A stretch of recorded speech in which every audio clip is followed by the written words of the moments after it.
どうも B スパイスインクです。今回はエビとココナッツミルクを使ったカレーです。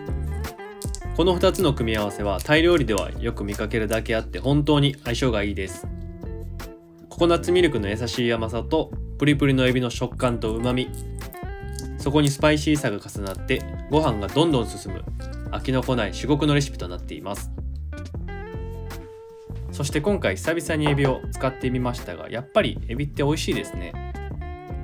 エビの料理って店にあったらなんとなく頼みたくなる人も少なくないはず。改めてポテンシャルの高さを伺いました。では下準備からですが、エビは殻を剥いて背を開いて背わたを取っておきます。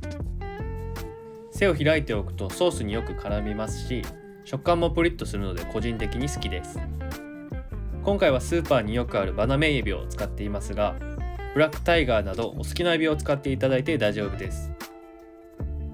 冷凍のエビだと出汁がさらによく取れるのでおすすめです。剥いた殻から出汁を取っていきます。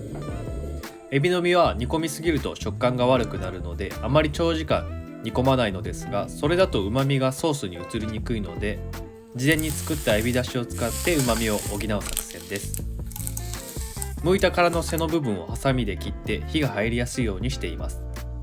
生臭さが残らないように中火でしっかりと加熱して香ばしい香りが立つまで炒めます。香りが立ってきたら水を加えて旨味を煮出していきます。煮込めたら殻をこして完成です。細かい殻が気になるときはざるの上に紙を乗せてこすときれいにこせます。玉ねぎは薄切りにしておきます。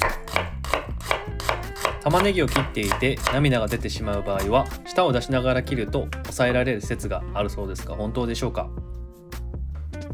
ちなみに日本人が最も玉ねぎを使う料理はカレーライスで、1人当たり年間消費量は10キロにもなるそうです。知らんけど。ブラックペッパーは粗く潰しておきます。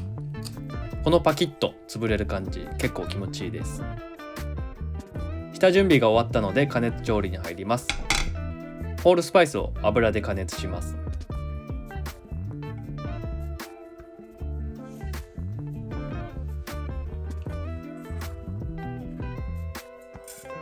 今回使うクミンとフェンネルは火が入りやすいのですぐに香りが出てきて焦げやすいので注意してください。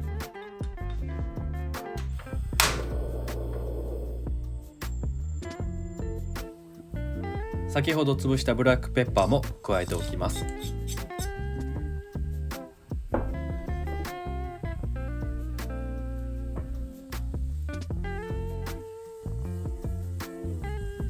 スパイスたちの香りが出てきたら玉ねぎを加えます。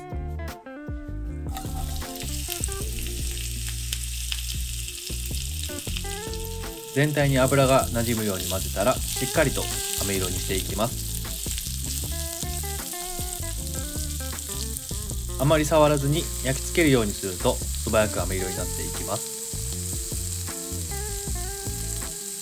飴色になったらすりおろしたニンニクと生姜を加えます。青臭さを飛ばすようにしっかりと加熱したら OK。 次はトマトを入れていきます。今回トマト缶を裏ごししたものしかなかったので使っていますが、通常は普通のトマト缶で大丈夫です。しっかりと水分が飛び酸味が和らぐまで炒めていきます。パウダースパイスを入れる直前は作業にもたついて焦がしてしまわないように一旦火を消しておくと確実です。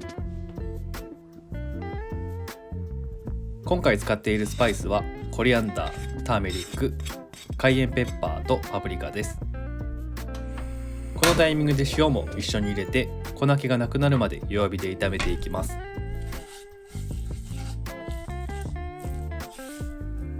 粉気がなくなり香りが立ってきたらエビの出汁とココナッツミルクを加えます。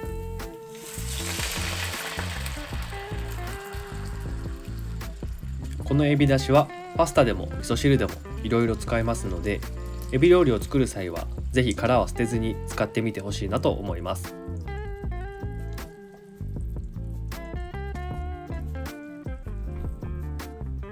液体を入れて混ぜた後、一度沸かして軽く煮てからエビを入れます。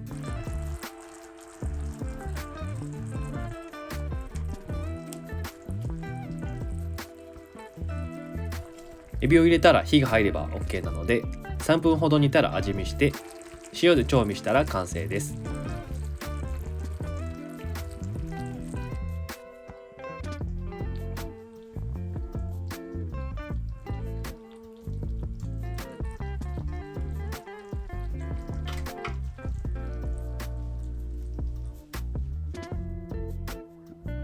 では盛り付けていきます。お皿は個人的につるっとしたものよりマットな感じのお皿が好きです。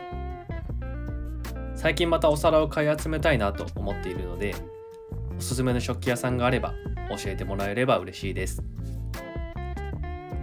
仕上げにパクチー、ブラックペッパーとローストしたカシューナッツを振りかけて、味変用にレモンを添えて完成です。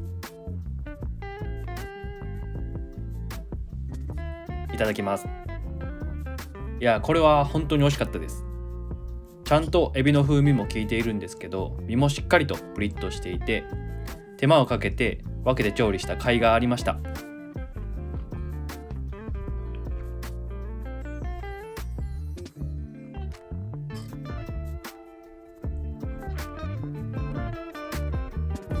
もし参考にして作っていただければ嬉しいです。ご視聴ありがとうございました。